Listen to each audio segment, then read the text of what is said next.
সুপ্রিয় ভিউয়ার্স, আসসালামু আলাইকুম। নিউ কুকিং হাউস E7 চ্যানেলে আপনাকে স্বাগতম। চলে এলাম ভীষণ মজার একটি নাস্তা রেসিপি নিয়ে। আমার আজকের রেসিপি গাজর দিয়ে অসাধারণ স্বাদে একটি পিঠা। ইফতারিতে অথবা সকাল বিকেলে চায়ের সাথে চমৎকার স্বাদের এই রেসিপিটা তৈরি করতে পারেন। এটি খুব কম সময়ে মাত্র 5 মিনিটে তৈরি করা যায়। এই রেসিপিটা তৈরি করা একদম সহজ। সামান্য কিছু উপকরণ এতে ব্যবহার করেই চমৎকার স্বাদের এই নাস্তাটি তৈরি করা যায়।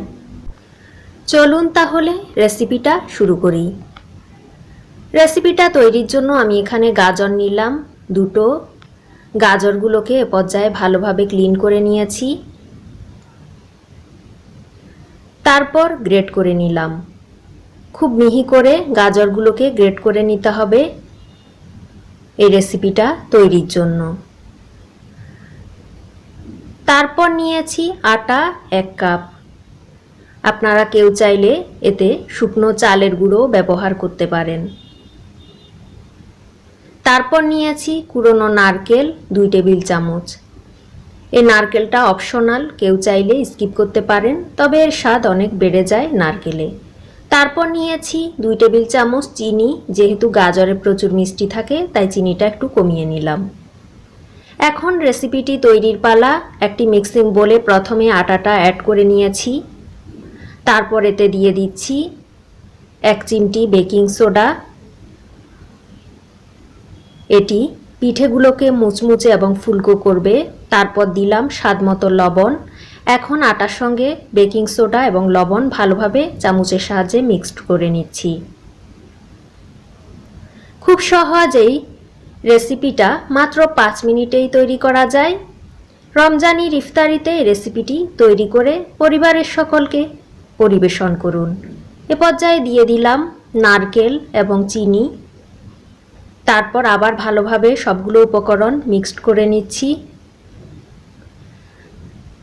আমার এই চ্যানেলে আমি খুব সহজভাবে রেসিপি দেখাই। যারা সহজে রেসিপি দেখতে পছন্দ করেন তারা চ্যানেলটা সাবস্ক্রাইব করে দিবেন। এ পর্যায়ে দিয়ে দিলাম গাজর কুচিগুলো বা গ্রেট করা গাজরগুলো। তারপর ভালোভাবে মিশিয়ে নিচ্ছি সবগুলো উপকরণের সঙ্গে। খুব ভালো করে কিছুক্ষণ মেখে নিতে হবে। তারপর রেসিপিটা তৈরি করে নেব। ভিউয়ার্স, সঙ্গে থাকুন শেষ পর্যন্ত। আশা করছি আজকের রেসিপিটা সবার ভীষণ ভালো লাগবে। খুব ভালো করে কিছুক্ষণ চামচের সাহায্যে মেখে নিলাম। এ পর্যায়ে হাতের সাহায্যে মেখে নেব। খুব ভালো করে হাতের সাহায্যে চটকে চটকে মেখে নিতে হবে।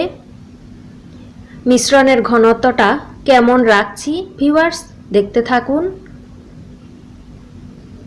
এভাবে এই পিঠেটি তৈরি করে নিলে ছোট বড় সবাই খেতে ভীষণ পছন্দ করবে। অসম্ভব মজার এই পিঠেটি খুব সহজভাবে তৈরি করা যায়।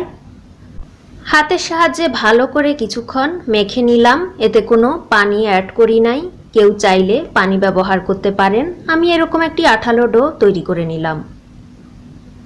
ডোটাকে আরেকটু ভালো করে মেখে নিচ্ছি। এখন চুলোতে পর্যাপ্ত পরিমাণ তেল গরম করে নিয়েছি, তার মাঝে সামান্য সামান্য করে অ্যাড করে দিচ্ছি। আমি খুব ছোট সাইজ করেই তেলের মাঝে অ্যাড করছি। আপনারা আপনাদের পছন্দ মতো সাইজ দিয়ে পিঠেগুলো তৈরি করে নিতে পারেন। রমজানের ইফতারিতে এই রেসিপিটা থাকলে সবাই ভীষণ পছন্দ করবে। খুব কম সময়ে সামান্য উপকরণে তৈরি করা গাজরের এই পিঠে যে খাবে সেই মুগ্ধ হয়ে যাবে, এতটাই মজার হয়। সামান্য সামান্য লেচি কেটে তেলের মাঝে অ্যাড করে দিলাম।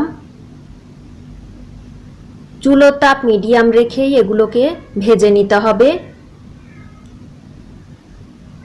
কিছুটা লালচে হয়ে আসলে একটা পাশ, তারপর নেড়েচেড়ে এগুলোকে ফ্রাই করে নিতে হবে।